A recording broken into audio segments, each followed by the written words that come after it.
hye so ye da mo ase papa papa ne mabotre na ene se enensem wa ye bedi nkomodie wa wani tua ye beka ambulance ya aba 379 ra wo hyase a wo che ya na wo pai ho ntuma e hyase kokko constituencies ahodo no na ye de atoto minority no so asem a enra ada na wonum de etudwa se ebe ya enka wo mo enhwe se mobile van clinics no so wo mo ebema eno so akọ na coronavirus no so ye se yenka akoma so ye fi se koto carry mshejina bia Ministry of Health and Ghana Health Service wa yire bambo mu we ya pomuden bambo a wo hwe se wo mo akwantufo nyina kane no na nka wo ye ne se wo mo free China tisi ai de wo ye na akwantufo nyina a nhwehwemu bi esese wo ye screening no wo ye no mprenu ne mprensa ansan wo be mo nya kwan apie dia wo nom apie di sebre na ntia ye de na ewo mu a parliamentary forms na ahweoto wo Asante Mantamu no ye beka ho asem na yakoso a ahwese new plan adwuma yefo no nso e de o manu atum bi CVM kama wo mo no wonum so de o manu atum bi se pampanifo chewo echina echipe na chese ye adwuma no going gone na monhwe emane enko nti monso ya sen Honorable John Ntim Fojo MP Asen South wono no wadi kan abai nti ene no be hye nkomo no ase na so no abokwabna mita kando MP dwabo so ba na yene no atoaso efri ho eja Fojo akwaba ana mitumika Christ asumdwe nkan so empeshia so tise na miadom Asen South koyi pa na minhra so koso ahweguye so sabridge de wonim season aye wom ye nyina eboaboa ye ho a ye bonto ase osompa ye de asom ye manfo no for more no mesan renew dia mai na ya toa sa adwuma som mo for more intina mo mu bi mo pe se mo ko on oppose na oh say wo democracy mu entino democracy de ka mam ka bi so bi a kire na dwen at the end of the day no osompa wasom ene ho fama ene onwuma pa wa ye no no crabit me aboa ma victory no ayekese a next time kra no bi ba be contest wa obehwe ho obedwe ho mienu anso aba entino ya biem obi na o protect obi a enya de kwa akohye so na yakopon na de nkunimdie no beba okay enra na o Independence Square hobi na me hopa ena menhu we na me hwehwe photo na eba ni mu na me wo mu pa wo hwe okohwe ya ambulance ni ho anka be nsami ho oh sa Asen South ambulance and finally aba moache amafo atwen ache o mabomu ja che the ambulance give out the ambulance do this to the ambulance and moache afei abai se afei na aba o se ni nyina beka ho yo sesi a monya ache na emum ye twen se onua kwabra minta kando beba so nya maaye no na asem a wo kan ye se de mo cha ambulance mobile clinic vans nka mo de no so kan ho che ya na bibia e kama medical das asam official pa abo abaso wadwumasom a first wo de som ya wasan so afiti ase this year no crew no team no nyina edi nchia soronko nso ama woni ahweye wiase afa na nyina ntitire woni a ehwe free Asen South constituency edi nchia soronko de ama onanano ahemfo MPP executives and polling station executives electoral area coordinators ne nipasoma hodo a won aboa ma party na hoden a wo Asen South no tumi apagya akwa ni musam di nchia soronko mo bibia ye beda president Kufuor ase sanse se okwa abato so na akose ebo se monto mame sanse me ba among many other here someone dey to many mon we die social contract bi a me no fa pam bi a me no fa boss bi a me dey hye mo se me anso mahu se ya de a ehia oman no moto mame a metu ho anamon empo no specifically no moto mame a sa na monto we meye no sa manfo to abane man sa na se wo ba aban mu a no mo hwe kwan se obe deliver promises no na enra the promises ne nko na social contract na say once ya wabegina say ye ntoma oni ato ama oni de oni omanfo no social contract oni omanfo no social contract but social contract no say nipo na sinipi okay say the ban education obi a oni policy obi a oni manifesto de o se obey ntino ye ne de a ye ka kire ye manfo ye nto abomu eto o maso anu nti on hwe ho to abama ye no say tumi tu ho anamon no as woni akora sabe ekwafu no watwaja aso anse yedu junction ne so abenase no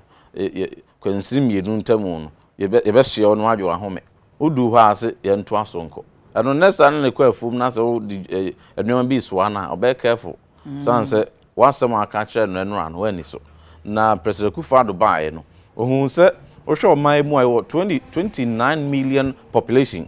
nanso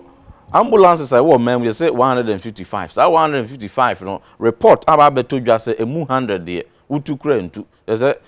asai kra untumi fa anya hwe na say effectively no public ambulances are adwuma wo man only 55 national man means there was 16 regions in 65 ne kra no hene bi wo hospitals be na wo health centers be na wo na ohwa obaya se atorenchem esi anase se accident bi si a akwanhia bi si a empem bebre no nhwema beto adi se won a efamu ewu won a efamu edi dam won a efamu enya nsunsuanso bi a atumi ha adwen pa enye accident no nsunsuanso keke na emum the handling of the emergency se ntem ho a ambulance bi betumi aba abefa wom na won e ba kopie asa akwanhia ne so no nimdi a won ewo possible betumi aso nipa no ne nan na sebe epra no mu yie atumi straighten the spinal cord atumi atoto nneoma ama no first aid edimu ansa ya genetata na du hospital empo no se betumi de won du hospital ntemo no sa factors nyina na kambo mu a eya ede sunsuanso ahodo de ba obeti ne se nipa beye aduanu miensa woni afa akwanhia bi su awu nipa beye edunson bi afa akwanhia bi su awu ni nyina no health experts e dey abetudwa na obeka ya in the year 2017 me were a few instances am pese me ka edisi asem Eastern region ko ano they say 49,000 live births in 2019 ene sabe unkola apemfo ekwa awo so a ewu ye nko a 49,000 ene omonkwala efa asa akwa ne so wuye a ne nyina no Dr. Penia o Eastern region no ede humu hwehwemu tudwa no o say the neonatal deaths hovered around 697 2019 kwa on 697 ne nyina no o say ambulance imponi ho ena se nipa no awo ka no na se frɛ emergency line atumi mpo akofa no edna bedru ayasabia ntentem enwo atumi ahwɛ no na sansemsem ekoso obeka in the year 2017 join us for a report to Bimbila our district director friend Dr. Dadia Steven cancer or how ahodoa any owu ahodoa ekoso ho nyina ne se ambulance kura ni ho a sa torenchem bisi anasa kwanhia bisi a won de prafo no ene won ya enyasa emergency no begumpo na won ama wom sa emergency treatment answer omodru fast forward no we show the ratio of ambulance to population na iwo mu na say one ambulance is serving over 530,000 population. One ambulance 55 no over 530,000 population and no extremely unacceptable. Just say we show WHO standard or diabase anye bi kura mpo no o man bia mu no say ambulance ba ku bia tumi eso timamfo 77,000 na se baako ambulance baako ehwe 530,000 ada bed na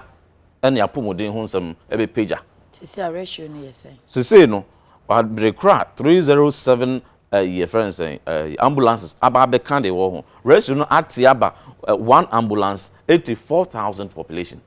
yenya nru 77,000 eho na so put aben just about 10,000 difference ni ewie nti sabresa anamontuo ya President Akufo-Addo atuoi the single largest fleet of ambulances aben bia wabaso bia mean na hanka se aben bia maso a one to ambulances yeah members of parliament cry mu bi ye to ambulance baako ne de afa ne de kwa ha na ya na ewe na afa ebe wi ase ne yesia kasa ye ni bi no ni nyina me de hu nkyerkyerem ebeba so ni nyina na akambo mu a yeah because of the management no ene suehunu a nipa ade kwa akose ne nsa ne kra no betumi enya enye se bia wato ambulance ne keke o ambulance na ato ye no e bia na trotro bi na bibi ba ku mienu bi simu a wo fi se eye ambulance enso na nya ambulance enti no when nya sa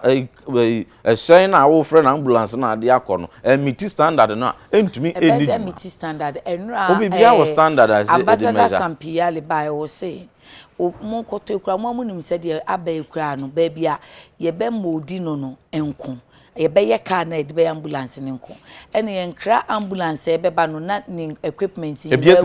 ebiesi pen nti equipment no nko ena car ne nko nti e bia car no be di kan ba ana ye be kra car no nko nipa obeye car no enye ono a ene odi equipment no ebegum what you say obaya ni nyina de atiase o nti ye be ma wo be ya de na mana ye to your standard or specification obaya de o kan e no kre nti no ye ne timamfo de hia ne se ekwan edi mu bia be fa so abenya ambulance no de abreye no se bia akofa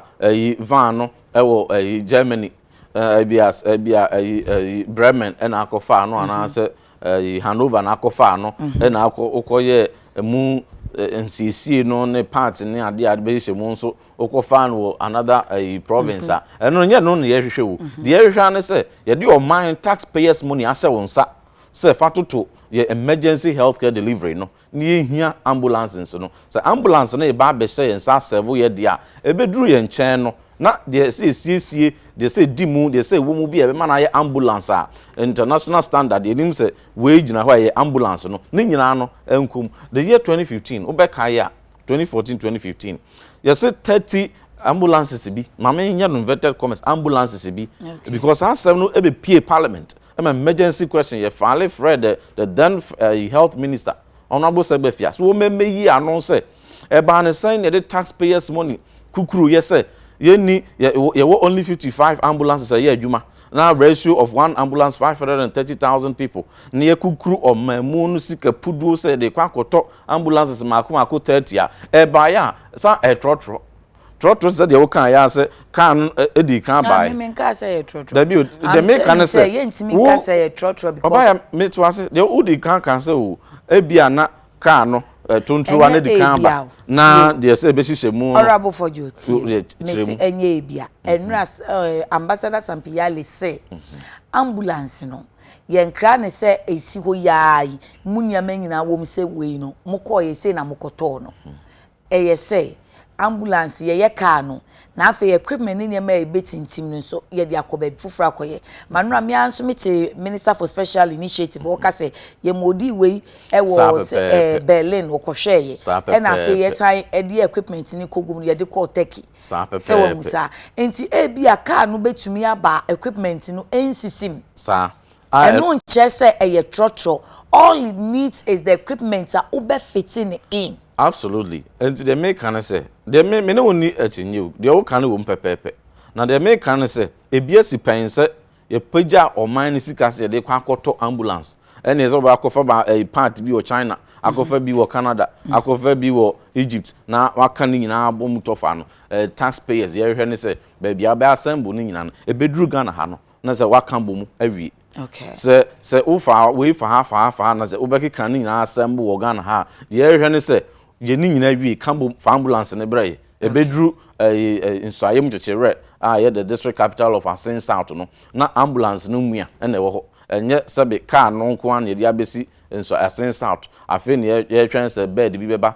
afidi bi da bi de ehwe ne say de nura ye ba bi omo kra ya assemble bibia no kika ni nyina bomu ma ne wie mu die ewie ne kambo mu a yi obia de ma so 2014 2015 no enye sa na ekoba no ye de taxpayers money de kra 30 ambulances no we ebia ye pon sidu am be de obekọ Air Force base yard no da so sisi ho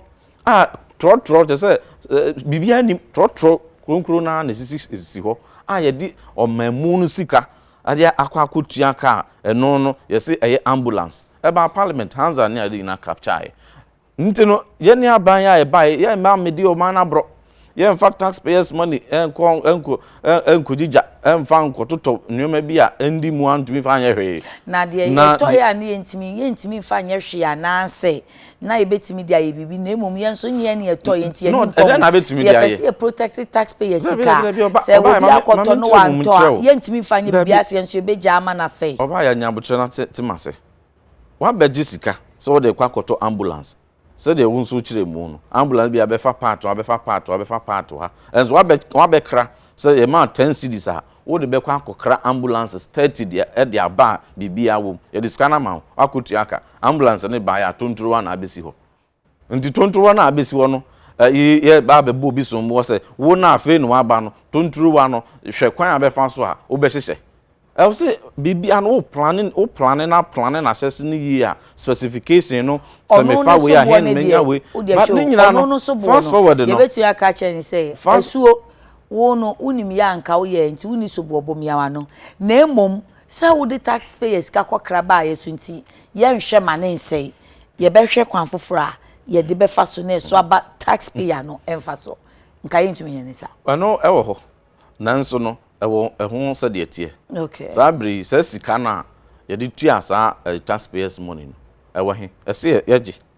ye wie na se yetumi enya sa sika no a ye je fi nipa na sai confirm na sinsa sa check no ma yetua sa payment no so we must retrieve that money ye je no na de no ko ba ye ni si wo se ya na ye ntumi nyusu ade no na fe ya kasa still ye twon ka tonto wa na ewo ho no de na ade koye nti mesro pa se de esi no nti na sonson ye eda NDC ni MPP mu nti se ye de oman membo hye wonsa na ye de oman amemmo specifically apomodene ho nsem a sebe ye nuanom sebe na afofo sebe ye schoolmates sebe ye busuanfo bi na sebe another sumuna so me bi sa antoom na nso history ewo ho se statistics ne wo ho se obi a wepra na nke ye pese ambulance ba befa no na nso ye discuss obi nsa wa amfa nkoto ambulance de koto otrotro nti no amanfo ehwere won kwan ye baaye no esesa no ene asesa no ene ye de bossa ye hye no yese anye ye kura de se constituency bia etuminya ambulance constituency bia anye ye kura no ese constituency bia nya ambulance a emergency bi ba man da suma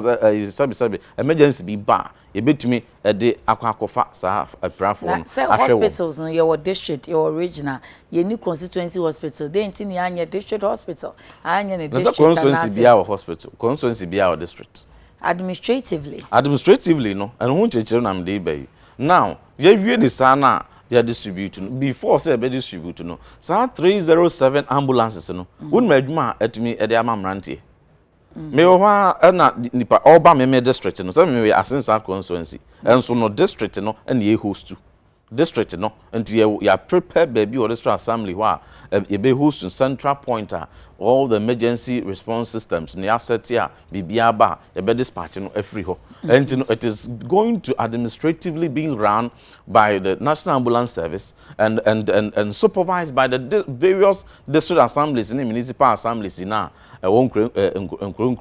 krasi won kwa kohwe so na sa ambulances no edidwuma na the emergency management technician head now that meme de na no one of friend me kram fi se bia a kire so wa nipa num bi enti no yenso ye de mienu ba ko bi wo mu a won free asensa ato a won wo sa nimdi na won so nya ho akwanya enti ne ye pedan bi ne ye pedan be mienu miensa bia won be o se da bi ye de nipa nwotwe na eba o enti no se o pedan na no apɛ no dodo ye de nipa nwotwe ena eba abel run is emergency system no enya agrokra na yedi o a full system just multiply it by 307 that's over 2,200 employment mpacho kose brava full o de owian mato amedase honorable kwabna minta kando MP dwaboso ena nanka obefi NDC amanyoko no maba wato ye nkrase bibinti ontumi emma enti se ohu se mene honorable John Timfodjo a na enye se yaye ayepemu na emum woje penye sisia no osi bibia sinu kwan nti enyaade a obetimi apa na mibisa se sa mobile vans no clinics na sem na nra munua no minority a honorable kwabra minta kando ejina wo mwana mu ano wo mo ka se yese ambulance na ba na emum kumase mrante wa bia ne akayafo ni nyina yese yebenya quality healthcare delivery say ye be mo manfo no enya apomuden pa ya rehwepa na mobile vans iguhi enu nso monche ana enu nso etontoro wa meka ho asem na me ma menka de ye mamenka ho asem ewia meka no so e de aba behim na medru what topics David ambulance one some yeka what topics aba what topics aba and the ordinary ban so man and you are studied what is a tree and I brought what is a bed and the bed settles on the tree therefore what is employment yanko entino every ambulance bia nipa wotwe na ekwa multiply no by 307 na hwese nipa do wo say mrantie do say na Ghana ha anya adwuma as a result of amamupa as a result of nshepa as a result of Ghana a taxpayers money ye dey etutu ni ya ye spending judiciously and over 2,000 young men and women anya adwuma asabri abusua enso akomato omu ye ambulance ba ku bia isen nim nebo entino no actually minyane bo no nyina bomu a ye beka ho asem now fast ye ka ni nyina no ne san dia ba besi so bibi asa ye ba emergency healthcare delivery amemmo bia se government bi eba so a sabi enye Ghana enye NDCD na asa MPP dia enti se we MPP abanpo na se unya sa nimpa no ewo timamfu anim na so eto abama na bewinia President Akufo-Addo ekan so no he's not in for the next election, he's in for the next generation and ono so aka se ono ba na wa ba no enye MPP nuoma nko an wo ba be you ewo mu se owo no specific vision in manifesto a o deliver there and so project bi wo ho na se NDC for na start ye na se oto aso hwe se bibia be edimu a ade no on to aso enti no behwe no uko various secondary schools ni ade a project a bi be 12 years ni aba no man penikufo shase a omo abandon na 8 years omo antache omo so dia omo ba ya omo be ye bibia kopim ye no President Akufo-Addo to no nyina so ebi wo miame constituencies obanya come say so this is just an instance I'm giving you to assure you say entutue bia sin to be ba mu a NC for no toto no ma no tro kan no ya be men sin so once or ham ya nka say sabi ye ba be hwehwe MPP policies nko a na momo no de o mine sika taxpayers money they share bi mu nsa wo want to no ye ntini ye nso anya akwanya ba be trentini yo ma no ye trentini no de se ye trentini ni bia na be trentini no de se sie bi be sie no de se ye mukina na boa na ye manfo apomodene edimu no ye ntutu na jeje mu kra enti ko akoma to ye mu se de no mo ka mempo de na ka me ye mu me mesrimpo se wo mu antumi anya the moral fortitude to answer the commitment to even deliver very simple things as we deliver name ye nearby a ade na nko we ye be ni nyina When say say mobile clinic vans omotogu ho no antutie be no mo ye ya na eye adwuma na ko ban sen eno omo si omo aban sesan afe de omo hu an se ade na egufa adwuma do bosome do say na ye prince de be bo an se bo honorable Kwabra Mintah kind of voice no na no expression bi anko ba studio ha no ba express ezi me na me wa ha me no di nkomo ezi so nya no ne ye ka no obi ono antumi ama ne boss e na be body e wa ni me ni yi enti de me sira de me ka ezi so ne say de me ka ezi so ene say so obi ya de a ne abo na baso oba ya say President Akufo-Addo ene his vice his excellency Dr. Bawumia etumi etusa na moi wa bra me amenu aba voice na radio that be you think come ya ma say the voice the main rationale behind the procurement of these vans were to give healthcare services to those in the hinterlands, and these are specialized healthcare. So if you could see the inscriptions on the vans, some are for ophthalmology and others are for general ENT, dental and what have you. For somebody in my constituency like Anyafutu to travel from Anyafutu to, let's say, Seviyoso, or to travel to Komfanochi, it's quite some distance.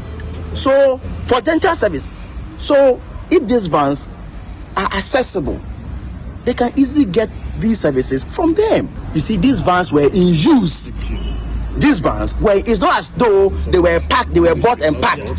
and that they didn't take delivery of the vans and that there were procurement issues. These vans were in use. before and during 2016. They were granted to a halt after the change of government. So, and I asked the people around, what does it mean to you? They said, these things, they have been there. I am sad. And the best use of the vans are to, I've seen some files being tied to the vans and nobody even comes here. Nobody cares about it. Nobody even comes to see whether or not, they will even service the engine. Or this is a machine. You don't ignite it. If you don't ignite the machines for far too long, what happens to the machine? Very expensive vans, procured by the taxpayers' money. So with the greatest deal of respect, we think that these vans are not for decorations. They provide mobile services to the good people of this country, and they must be deployed. I agree that not every part of this country that we can build cheap compounds, we can build health facilities. So those areas, we can deploy these vans to the places to give healthcare services to the people. And we have packed them here. Why? Rev. Obaya. Yes, or so we the mama mo kwa mo amosa documentary yank Miami. Wow, show. Entino, sa voice no. Oh. Very expensive vans. Very expensive vans. I mean, honorable Akano, Ekikano, any traba, any hu yen. Very expensive vans. Before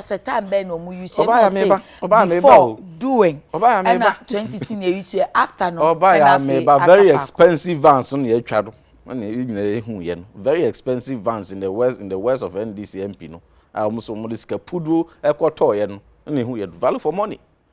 Enra dia ye DCC wo hwe nwom ewo makande ewom ene ade ebie so a journalist di wo mo camera YouTube for ade yi mako buy no factor to the almost so called the very expensive vans ne ho. Enya no any point I make. But the point I'm making for emergency services. And this is one meant to for emergency ambulance. But we to say mini hospital, mini chips compound. Come to him.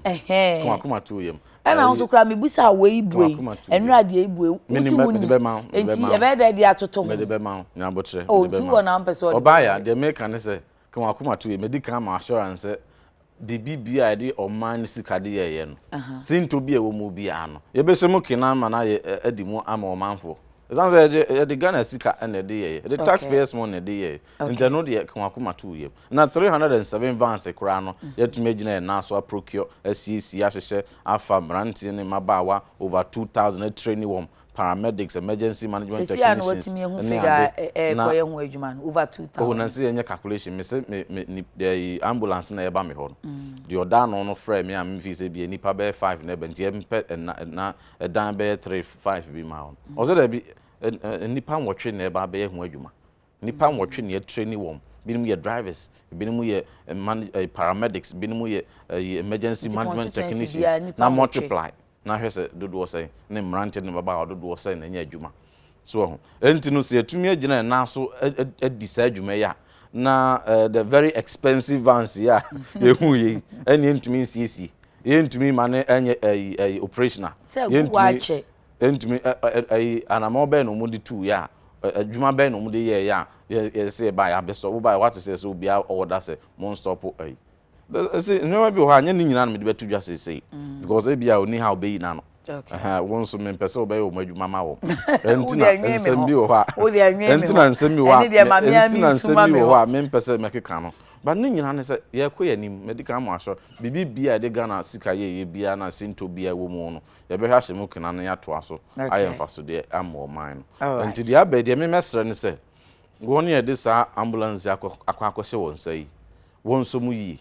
wonso mu yi pa suahunu ni training de ama wo no won fa nkonko ya adwuma na enkoba ne se ya boka na omampani enya sa enswade hunu na menua ba the Minister for Special Development Initiatives Honorable Hawa Kumsin enso eye ntoto ye pa na mpono yatumi enya sa adwumadi ya ba as aya abakwasem as the single largest fleet of ambulances no enkonko ye Buachi bidin na mmom no yem put no to judicious use na mmom no ayeko bay me enkoye no politics so we NDC MPP for na de bae nti say yesomu na say ye ya MPP for na benya ho anum ya mu nti ne yankotwetwe na se na da bi mesre ye nationalistic say NDC na de bae say MPP na de bae ye nsom wo a ye faawo say we NDC ni say we MPP ni say we party unyo party bia no for ho de ne unim di a wanya de training wo no fasom various district assemblies and in the various technocrats district assemblies are mobile supervise emergency system even though national ambulance service and systems no be run there but you are the direct supervisors of the policy ye nyina yan hwe o the sense e bia ochina bi obi nua na ne ho kwa because it's your constituency enti wo charge omo ye in charge ne so omo hwe so national ambulance service and e be hwe so national o de ye adwuma sen say hospital ne hia obefre ankwankwa ne hia obefre eye adwuma na agisika ana there be we dey eye adwuma we ya ban national ambulance service ase enti no Ministry of Health e budget a won de ma won se won fa to sa anwoma ne nyina the same way we be a friend no rural enterprise project any business advisory BAC no no under Ministry of Trade and Industries and so no omo ewo nkrabata ewo district assembly bia and under certain ministry but decentralization you know akwa mensi na say won enhwe supervise won that say Ministry of Food and Agriculture nanso no ye district and municipal agric officers are ye do omo ahye mensi no asese won hwe supervise won bibia ndo to yi no saa pepepe na we nso ebeye ye national ambulance service for na ehwe so standards and maintenance ni bibia no ne woni afọ omo adwuma mu so won kwohwe so na ketua won tutu bia na ehwe o mase nanso no ye decentralizing into no ese mensi no ehwe no afam de bi o ye bia no woye na me mafutu a me de ne ma de adesrede a me toto no ekoma ye nyina se me enka se we NDC ni na de ba ye MPP president na de ba ye ntino ye ntutu na jeje mu na momu ye mfa ye nyina ye nyakoma pa ensom na ye nyusu ye nyamfaso emfree sa 307 ambulances yi ho na mpono se ochina bi na se bibi ntino na se obi ho koka atumi ya mfaso de save lives na nkwa ye hwere dane da bia no eswate se mpo ye ntumi eliminate ni nyina sa 307 ambulances ya behye emergency healthcare delivery mu kinan atumi enya sunsuanso edi mu na akoye mfaso de ede amobia adano na NDC ni MP ba kon kogina ambulance ho edi twamfoni na odi twamfoni no abetoto social media ambulance we hin I say constituency bi anya ambulance enti obi edi wo enra da no mo commission ye before then no say na before enra no na ya park e wo ho egu hin e wo Black Stars na ma chocho tam na egu na chocho enti me ifoni na kire it has gone viral on Facebook social media enti no no kogina ne ayi ho ne ambulance ho kotwa mfoni constituency omo de enti kotwa okogina ho twa mfoni bibia nsi ne kwan so ye NDC MPU so ye MPP MPU ye officer constituency no enti mi huza na manfo bi edi ne ho fa so na afi de NDC ni no da bi me emfasa wa na wo pe wa se maka na se o manfo bi na oba na uni Facebook Debbie. Oh, when I be a feed natural. Now, Usha Manfo, my uncle Rabia Nagana for Yaka. And to say, I be been as a NDC for far, and no American, and yes, Bibiani criticizing the NDC MP, and was a Debbie, and I'm more now president to know, or the God scanner at Tusana Mono, I am for Sudema Yen, so NDC and MPP, Yen Sum. That is the kind of commitment I may every all the other NDC MPs in the whole. See, so many, and ye, more mine, my constituency. My mensi Ghana mine be fan to my pefra. Mami ko Facebook na mo comment kakra mo dia ba no making kan emam wolanyo wa kwetia. Also very brilliant and embraceable idea by the NPP administration and kudos for new ambulances. It will bring healthcare delivery to the doorsteps, but the caretakers of these ambulances should make sure regular maintenance is in place and treat them as their property to prolong its life span. Abdul Basit Zongo Panya Kumase says, good morning. Let those who have ears listen and those who have eyes see the good work of His Excellency Nana Dankwa, the show boy. He promised one constituency, one ambulance, and he delivered it. My able president promised free SHS, and he honored his promise. He promised Ghanaians Zongo Development Fund, and the competent president made it happen. Plus the Ministry of Inner City, o message in wa to Facebook for so. Musa Abatwaya, government should be ashamed of themselves. Distribution of ambulance, which is basic necessity, with pomp and pageantry. The ceremony was absolutely needless and avenue created for corruption because Mills Mahama government gave out over 213 ambulances, but they did not pump champagne to misusing taxpayers' money in the name of celebration. However, the National Emergency Response Line,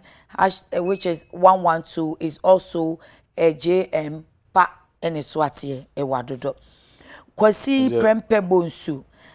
wase kwabna akando na niewu enti na waama no mpacho osi bibi na esi ni kwan. Yeah, branch ba ko kan na nya no crest wo de 200 and something by records 230 wo de ko he Togo no de ko na Ivory Coast no de ko Ghana za records ni wo 55 na ye adwuma Nanka so crowd say 150 155 and mu 100 break it down into 200 and something no da be no de buy. Yahuza was Swami, why are the NDC people not commending the NPP government for saying anything positive about the unprecedented and novelty idea of sharing 275 and more smart ambulances to all the constituencies in Ghana? Is it the case that NDC are too embarrassed to do the needful? It's very obvious. Another 4 years in opposition is comfortably waiting for the NDC by the end of this year. And no so ne de ne wapa anti on de ne tie e twae e wo full stop no eso. Honorable say aka o meet no enson 1 minute ne me de be pon 9:30 pepepe. Sesia no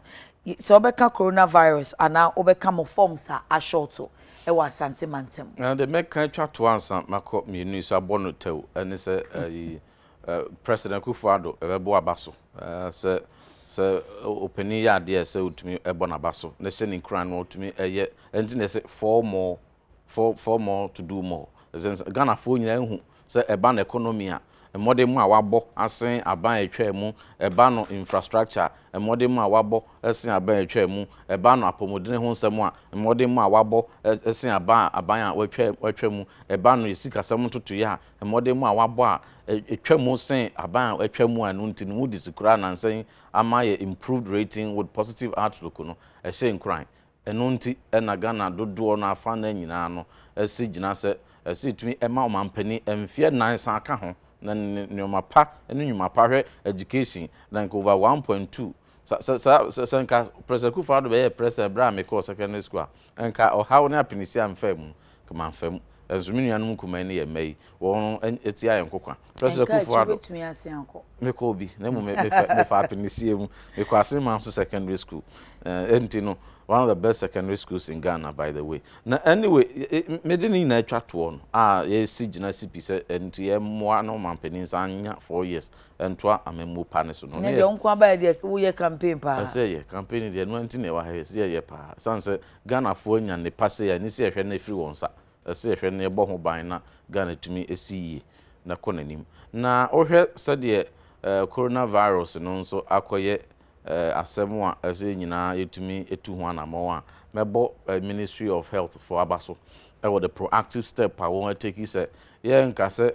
virus no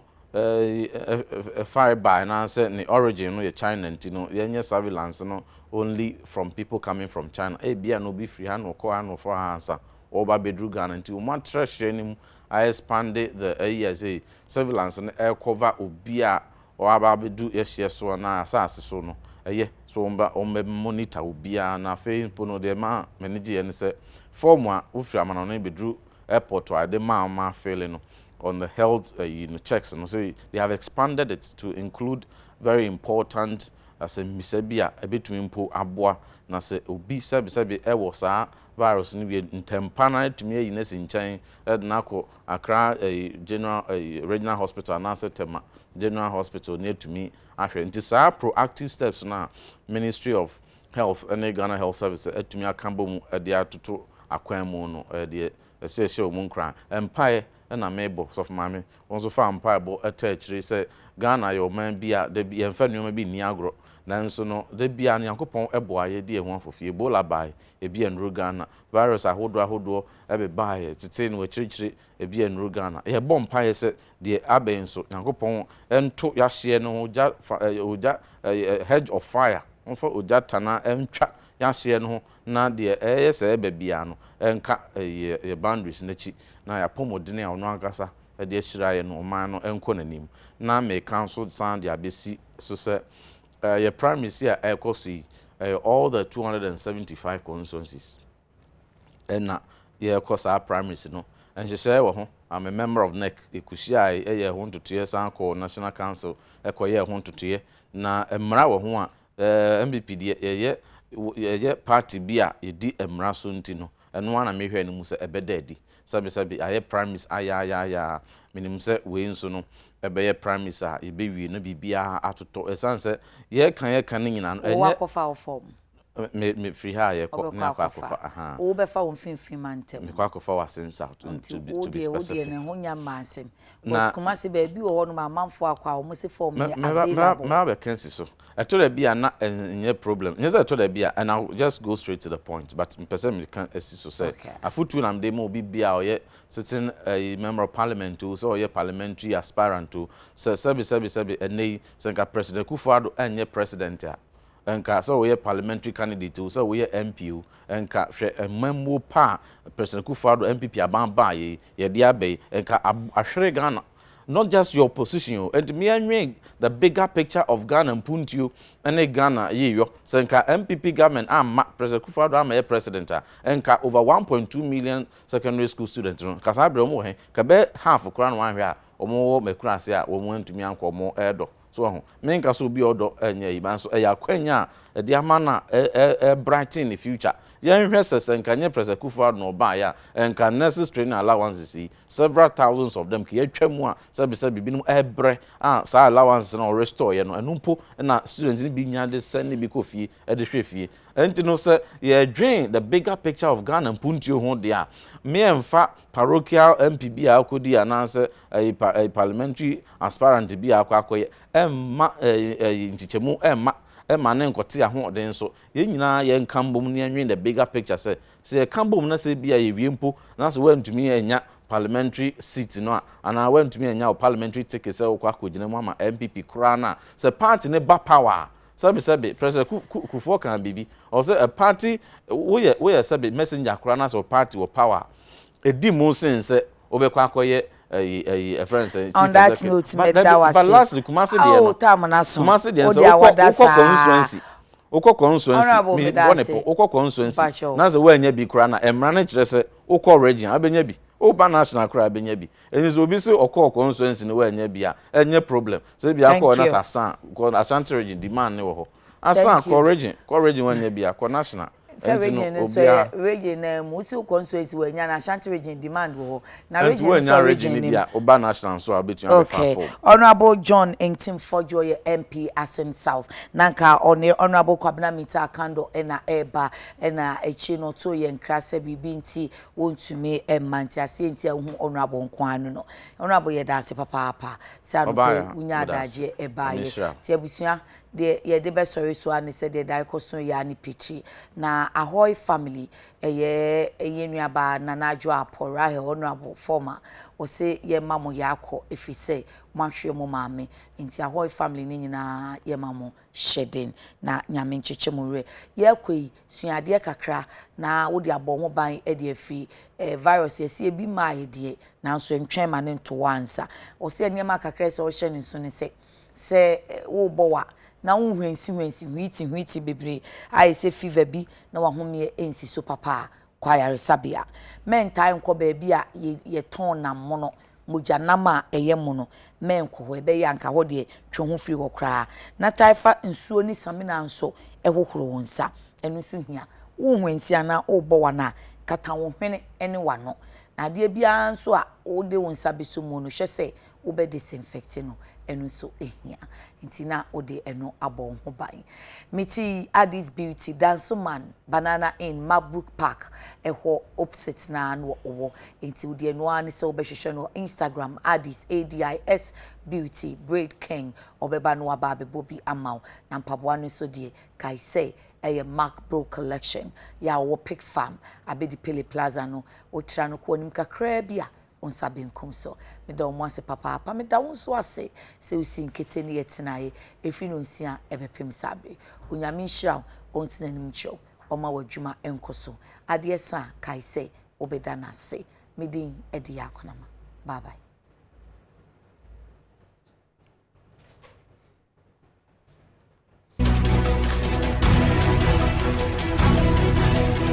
Thank you.